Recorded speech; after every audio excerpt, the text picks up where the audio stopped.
Ladies and gentlemen, it's your boy, the Sneakerhead of NY, and you are listening to Nights at the Round Table. Shout out to everybody out there in TV land, YouTube land, podcast world, anywhere you are listening and watching this. Shout out to you. I appreciate you guys always. Now, this is an impromptu episode, the real episode with the indie superstar Action Braxton. That is going to happen, but it's going to happen at a later date. We had some scheduling, scheduling issue, but that's going to happen. But some news when it came across the wire just now, recently, maybe about an hour ago. I would have recorded this much earlier, but I got some very important news that I had to take care of. But some news just went over the airwaves, and Bronny James is getting a guaranteed contract. Yes, you heard that right. You read it right. Anywhere you're getting your sports news from, Bronny James is getting a guaranteed contract. Ladies and gentlemen, this man was a second round pick, number 55 to be exact. The man has yet to play a summer league game. The man has yet to go to training camp. So how the fuck is he getting a guaranteed contract? But I know how. Because of his dad. Now, a lot of people out there are celebrating the nepotism of LeBron getting his son a job. Fine. But the man has yet to earn anything in the NBA, and the man got a guaranteed contract. The NBA is such a disgrace. They are disrespectful to those who are fighting so hard for a position. And I mentioned that in the previous episode. But for those who are fighting so hard for a position, now this man has a guaranteed spot. So he's on the roster.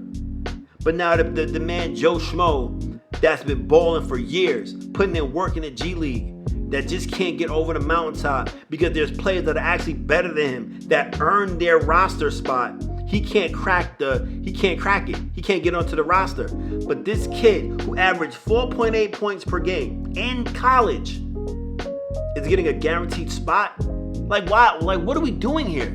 Like, you're literally allowing this man, LeBron James, to run your league. He's already running the Lakers, and now you let him run the league. Something has to be said that he just can't get a guaranteed contract as a second round pick. Now, I get it. That's what the organization wants to do. Fine. If the Lakers brass want to give him a guaranteed contract, so be it. But is it right? We all know that it's not. It is not right for this kid who has not earned anything to get an NBA contract. So I'm online earlier, right when the news broke actually, and I forgot which page I was on. But somebody said, oh, we're mad at LeBron because LeBron is doing what Michael Jordan couldn't do for his sons. What? So you all know I don't respond to foolishness on Instagram. I really don't. Not anymore. Because it goes nowhere. So I'd rather respond on here. But real shit, Marcus Jordan averaged more points than LeBron did than Bronny James did in his 1 year in college. Marcus Jordan played 3 years. His first year at UCF, he averaged 8 points per game. Last time I checked, 8 is more than 4.8. His second year, if I'm not mistaken, he averaged 15 a game. Last time I checked, 15 is more than 4.8. And his final year, if I'm not mistaken, he averaged, 13? Let me check the Googles real quick. Because I was on his page recently, and I was able to see that. Okay, Marcus Jordan college says he ended his college career with 12.3 points per game. His third year, he averaged, where are the points at? 13.7. So he went from 8 to 15 to 13.7. Now, again, those points are more than Bronny's 4.8. But Jordan may have known his son wasn't good enough to make it to the league. So he didn't push anybody to be like, yo, make sure you get my son in the league or I'm going to take it personally. Nah, he let his son choose his own path, earn his way into the league. It didn't pan out. He didn't make it. So you can't say that Jordan was a bad father. He was a great father for allowing his son to make his way, and he just didn't make it. Like, I don't understand. Like, y'all some real LeBron fans to really say some nonsense like that. What if it was your uncle that wanted to make it to the league, but he couldn't? Or what if it was your kid that wanted to make it to the league, but couldn't? Because now this second round pick got a guaranteed contract. This is the first second round pick that's getting all of this hoopla. No second round picks until they proved what they could do on the court got any type of recognition. The Manu Ginobilis of the world, the Draymond Greens of the world, the Nikola Jokic's of the world. None of these second round picks got notability or notoriety until they stepped on the parquet and they showed and proved that they could play this game of basketball. Now you want to talk about, I already know the comments and everybody gonna be like, oh, I'm just being a hater, I'm hating on a kid. I'm not hating on a kid. I have no issues with him as a person or player, whatever. What I have an issue with is that the fact that he's getting a guaranteed contract. And this man has done nothing on a basketball court to show that he deserved the basketball contract. When multiple GMs said he's not NBA ready. He's nowhere close to being NBA ready. Now, some players got to sign a two-way contract just to make it to the league. And they average more points than him. Done more than him in a basketball court. Now, people going to say, oh, well, he just came back from the cardiac arrest issue. I get that. As a man with issues with my heart, I get it as well. Not major issues, like I ain't going to just die today, knock on wood. But I get it. He came back from something real traumatic. I get that. I totally understand it. Wholeheartedly understand that. Not going to take that away from you. But if he just came back from that, and his first year he only averaged 4.8 points per game, why not go another year? Why not play, especially if he was medically cleared to play? Why not play another year? Why not show and prove that you belong on that level? You play for a shit team in USC, and you average 4.8 points per game. So, and I think he averaged, 20 minutes per game? So if they're going to say that, if they're going to go with his projected stats, so 4.8 is 5 points, he's getting 10 points a game per 48 minutes, or 40 minutes, which is what the college game is, if I'm not mistaken. That's the only way I can see them justifying that with his advanced metrics if he were to play per 48 minutes or whatever the timing is. But other than that, if you're playing your season, you have 4.8 points per game, I'm sorry, bro. You don't deserve to be in the league. You don't. Not yet. Not yet. There's players that have averaged more than that in years past that did not get a chance to be in the league. Now, granted, there's some players like Anthony Bennett that was the number one pick who were a beast in college. A beast in college. Get to the Cavs and do squadouche. Do shit. But how often is a number one pick that trash?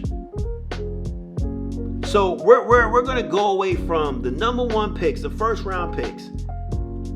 Get ready, like Bronny Jr. or whatever his name is, Bronny Jr. Bronny James is the most talked about draft pick, more than even anybody in the first round. But this man here now, because he's a second round pick, son of the fraud, getting all that notoriety. I don't understand, man. I don't get it. I just don't get it. Like, the NBA is a laughing stock now.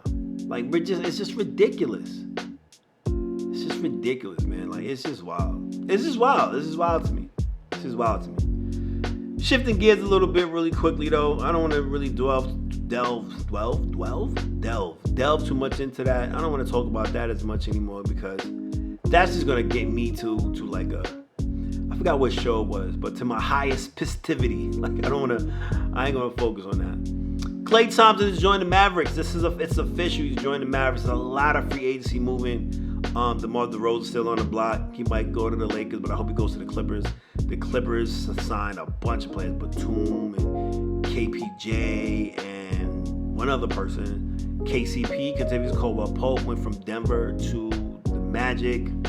Don't know why he would do that, but this is back-to-back years the Nuggets have lost integral pieces. Year before they lost Bruce Brown, and now they say they're losing KCP. I don't don't know. I guess people looking at money instead of chips, because OKC Thunder just signed away Isaiah Hartenstein from the Knicks. The Knicks offered him 4 years, 72. OKC offered him 4 years, 87 to 89. So that's potentially 15 to 17 mil that he would have left on the table. Now I got some Knicks fans. It's like, yo, he should have stayed with the Knicks. We could have had something special and X, Y, and Z. And I get that. But the man wanted his bread. The man would never get an opportunity to max out on a contract like this. So I'm all for it. Go get your bread, man. Like, screw it. The Bulls may not even get to sign DeMar DeRozan because they're waiting for them to trade away Zach and Lonzo. But Bleacher Report ranked number one overpayment of Patrick Williams that we signed him for, $90 million, is like the biggest overpayment. And like, he's done nothing in the 4 years to deserve $90 million for 4 years. Like, where did you? Wow, and he wanted $100 million. And I'm all about getting your bread, but if you ain't do nothing to get your bread, then what are we doing? Like, he showed very little improvement as a Bulls fan. See that? That was all crooked just now. But as a Bulls fan, I see that he has not improved much, and I've watched his game. He's playing out of position, one, as a power forward, but even when he does spend some time at the three, it's still nothing noteworthy. And it's just like, bro, what are we doing here? PG to the Sixers, they got a good big three now, they got a good core. But the Warriors are in shambles. They didn't get PG. They're not getting anybody that they really wanted. They signed DeAnthony Melton for 1 year, 12.5. But, you know, I don't know which way they turn now. CP3, they waived CP3 and he went to San Antonio. And speaking of CP3 and speaking of the Bulls, speaking of Zach LaVine, the Warriors declined a CP3 and Wiggins trade for Zach LaVine. I probably would have declined that too. Nobody wants Zach LaVine. He's not a winner. Not a winner. Clippers kept Harden. Russ Westbrook exercised his option for his 4 year for this year. But the Clippers are trying to get rid of him. He's not a winner either. So it's a lot of moves being made. NHL, a lot of moves being made too. So I'm gonna, next episode I'm gonna talk about that. But yeah, so how do you guys feel about the moves that are being made right now in the NBA? Who are the winners and who are the losers? Hit that link in the description. Let us know. Write up in the comments. Hit us on Instagram and just do what you do. This is your boy Sneakerhead NY. This was just a quick episode just to get it off my chest. And I'll see y'all in the next one. Peace.